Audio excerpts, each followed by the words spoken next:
Jesus Trilogy, Book 2, Then There Were Two, Chapter 56. Jesus strode out of the hotel room in the morning sun. It was about 10 degrees up off the horizon. It was as bright as he could remember it. He wandered down the hall and down the long stairs into the main lobby. Mary was still sleeping, and he was sure Josephus was too. It was early, no more than 6:30, but Jesus could not sleep. He still felt tired. He walked out through the sumptuous lobby and into the back balcony. He leaned over the rail and looked down into the beautiful garden replete with shrubs, trees, and some of the most beautiful flower beds he could remember. The hotel balcony was facing east and looked into the broad, deep Jordan Valley. He squinted as the sun burned low in the eastern sky. "Hello, stranger." Jesus turned toward the voice. The sun was temporarily blinding him, but his eyes soon accommodated, and he saw the outstretched hand of a stranger. As he stared at the man, he thought he recognized the face, but he couldn't place it or remember any name associated with it. He took the man's hand. "Hi, how are you?" Jesus said, shaking the man's hand firmly, as was his custom. Jesus hated the limp or weak handshake. "Remember me?" the stranger said. "I'm Byron, the caravan guy." "Of course," Jesus said, now recognizing the man as one he had talked to in Nazareth. "How are you? What brings you way down here to Jericho?" "Oh, I had a little business down this way. Supposed to get a load here and swing it up into Jerusalem, but it got late, so I put in here last night." Jesus wondered how a caravan driver could afford such a fancy hotel, but then he realized his friend was probably wondering how he, a carpenter, could afford a hotel like this either. So he didn't bring up the issue. Instead, he said, "It's good to see you. Hope your trip has been uneventful." Just a little delay, that's all. No problem. "I'm down here with my wife and friend. We're taking a little tour of the Dead Sea region. He's a historian and invited us along to look over the sites, Sodom, Gomorrah, etc. Yeah, it's an interesting place. All those people carrying on for centuries in vile corruption." Jesus stared at him. Whoops, Byron thought. He had said way too much. He had forgotten that humans didn't know where the site was. He didn't want to blow his cover and quickly decided to change the subject, but Jesus was quicker. "You've seen the site?" Jesus said, a hint of excitement in his voice. "I heard about it and the evidence of the corruption there."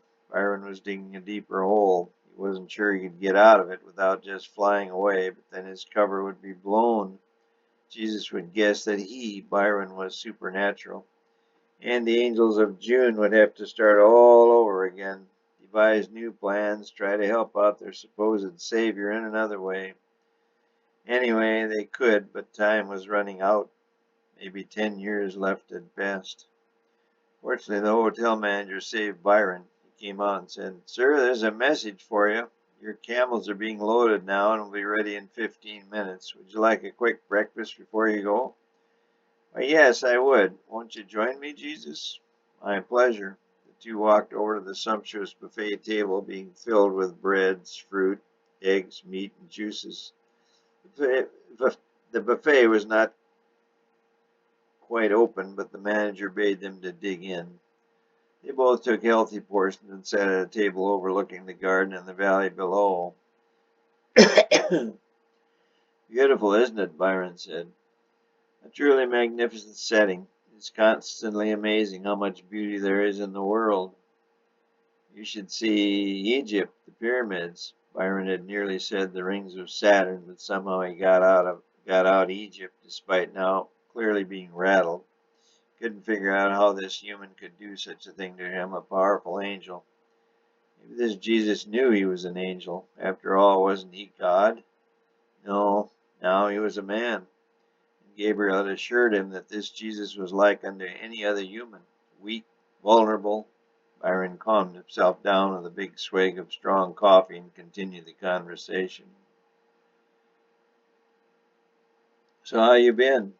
"Good. My dear wife is now pregnant. Unfortunately, she is sick all the time. I'll eat for her." Took a big bite of sausage. "Careful, you'll put on a couple pounds this morning." Yeah, I developed a little extra pouch down at the navel, but I'll work it off in the summer heat. Jesus patted the little roll he was developing in his midsection. So how's the carpentry business? Good, going good. Should be a busy summer, lots of orders. I hope we get back soon so I can get busy and fill them. When do you expect to return? Josephus has a fast carriage, and if Mary holds out, we'll get to Jerusalem by the 1st, then proceed on home after the big bicentennial. Yeah, those Romans are planning a big celebration, but I understand the Judean festival will be just as big. Yes, it should be a memorable 4 days. I guess they even have a football game scheduled on the 2nd. Really? Jesus hadn't heard about that. His heart quivered. He hadn't played football for a year. He'd gained a little weight, but he was still quick and agile. Maybe Johnny was playing. He vowed to go and watch it if they got back to Jerusalem in time and if Mary was okay. If she got sicker, he would just take her home. So what do you think of this political environment? Rome, Judea? You think the Messiah will come and take over Judea and maybe the Romans too? Byron said. Yeah, the scrolls say so, but I don't see anything happening for a while. He was about to say he was too busy with Mary's pregnancy and carpentry work, but he caught himself. He realized Byron did not know that he, Jesus, was the Messiah. Now Jesus was rattled, but he went on. I think the Messiah will take over the world with a mighty army. I don't know when, but it better be soon. The condition of this world is rapidly deteriorating. Why, you got that right. I give this world another 100 years, maybe less, before corruption, murders, and war bring an end to our human race, Byron said. Maybe more like 50, Jesus said. Do I hear 25? Byron said, then roared with laughter. Jesus also began to laugh. I think you got it. Maybe this Senator Judas really is the Messiah. Everyone in my area seems to think so. Jesus' smile disappeared. He choked on an apple he was eating. Byron continued. I heard talk on the highway that this underground group, 6 points, points? Yes, 6 points may have the Messiah in there. I heard their leader, Abel, was killed last year, Jesus said. Yes, but a friend of mine in Capernaum says that Abel had a son. Says he's trying to walk in his father's footsteps. Jesus fell silent again, save for his chewing. Funny thing, I was at the Capernaum football game last spring. It was the last game of the season when that big brute fullback, what's his name? Johnny. Yeah, when he went over 2,000 yards for the season as a rookie, mind you, all the cheerleaders started chanting Messiah. Yes, an athlete commands a lot of power and respect over people. Jesus was even more silent. Well, there you have it. These three possibilities right there, and I'm sure there are more. It'll be interesting to see who it really turns out to be. That is, if there is such an animal. Not so sure Rome can be taken. Byron chewed on a tough piece of bacon. Ah, that Messiah guy could even be you or me. Jesus suddenly choked on his bagel. Byron got up and slapped him vigorously on the back. The bagel dislodged and shot out onto the floor. You okay, young man? Jesus stood and nodded in the affirmative. He held out his hand. Byron wiped his sticky hand with a napkin and shook Jesus' hand. Good luck to you and the little woman, Byron said. Jesus managed. Thanks. Thanks a lot. Have a safe trip. Maybe we'll meet again. Never know. Say, I might be at the bicentennial. I'll see. Hope so. Good talking to you, Jesus said. Byron turned and walked toward the lobby. Jesus' gaze followed him to the front door. Jesus sat back down and slumped in his chair. His mind began to grind away as never before. Was not he, Jesus the Messiah? This caravan driver of all people had come up with three other possibilities as to who the real Messiah was. And amazingly, they were all his friends. One was actually his cousin. All were apparently working toward the same goal, his goal, and all were way ahead of him. He was carpentering away in obscurity in little Nazareth, and Judas was already a senator in the prestigious Judean Senate. Johnny was a great professional football player, and Barabbas was very likely mounting some sort of army to overthrow the Romans and take back Judea. The four horsemen he was doing the least of all. In fact, he was doing absolutely nothing about the Messiah thing. The human race was about to come to a bitter end, and he was sitting in a carpenter shop building cabinets. What was the matter with him? Sure, he was a good husband and soon be a father, and he did study the scrolls diligently. He knew as much about them as any ordinary citizen, but he knew little compared to the priests and scribes of Judea. He knew little compared to his uncle Zacharias. What had all his study accomplished?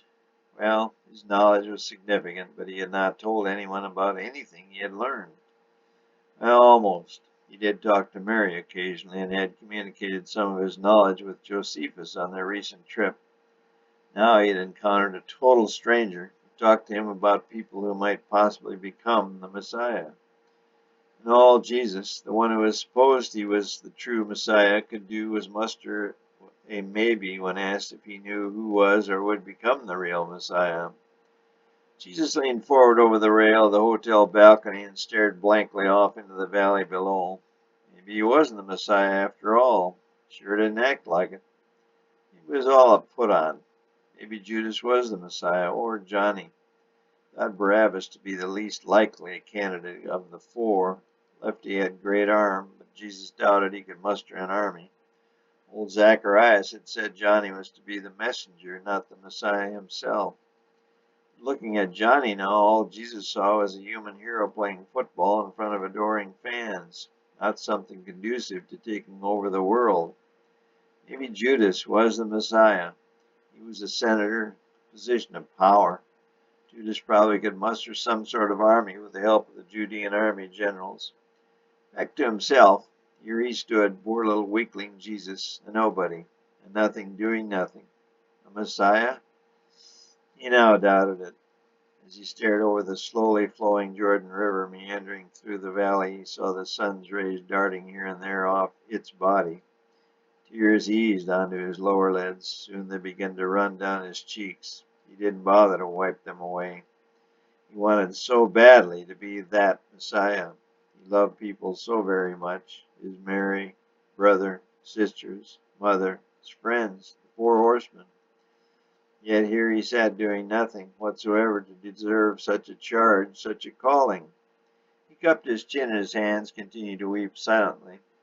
Usually at times when he felt blue he would begin to pray, but he couldn't bring himself to do even that.